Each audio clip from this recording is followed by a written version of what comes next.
ખેડા જિલ્લાના માતર તાલુકાના શેખુપુરમાં પ્રાથમિક શાળામાં અભ્યાસ કરતા બાળકો શાળામાં અભ્યાસ કરતા હતા તે દરમિયાન અચાનક છત પરથી પોપડો પડ્યો હોવાની ઘટના સામે આવી છે, જેમાં અભ્યાસ કરી રહેલા 20 બાળકો પૈકી 4 બાળકો ઇજાગ્રસ્ત થયા.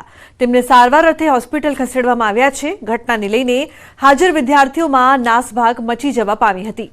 ઘટનાને લઈને વાલીઓમાં ભારે રોષ જોવા મળી રહ્યો છે. શાળાના બાળકો ઇજાગ્રસ્ત થતા ગ્રામજનોએ તંત્ર સામે રોષ ઠાલવ્યો હતો. આ બાબતે ગ્રામજનોએ તંત્ર સામે રોષ વ્યક્ત કરતા જણાવ્યું હતું કે નવા વર્ગખંડો બનાવવા માટે રજૂઆતો કરવામાં આવી હતી, પરંતુ નવા વર્ગ માટે મંજૂરી આપવામાં આવી નથી. શિક્ષકો દ્વારા પણ આ બાબતે અગાઉ રજૂઆત કરવામાં આવી હતી, જેને લઈને જિલ્લા પ્રાથમિક શિક્ષણ અધિકારી કે પટેલે જણાવ્યું કે જે વર્ગખંડમાં પોપડા પડ્યા છે, હાલ તે વર્ગ બંધ કરી દેવામાં આવ્યો છે, તેમજ તેના રિપેરિંગ માટેની સૂચના આપવામાં આવી છે.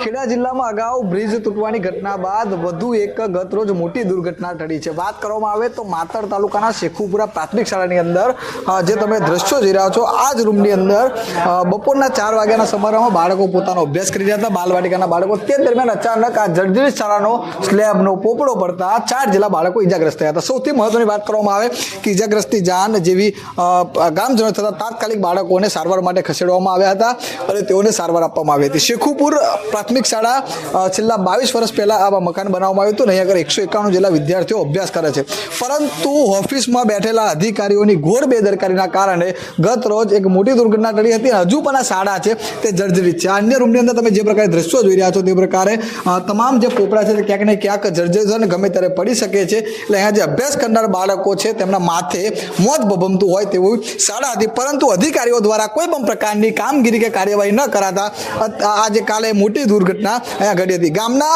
એક નાગરિક બાપડી સાથે ઉપસ્થિત, તેમની સાથે સીધી વાત કરીશું. શું નામ તમારું? મારું નામ સોલંકી નરેશભાઈ રામજીભાઈ. નરેશભાઈ, શું ઘટના બની હતી અને કેટલા વર્ષથી આ શાળા છે, કેટલી વાર રજૂઆત કરી હતી?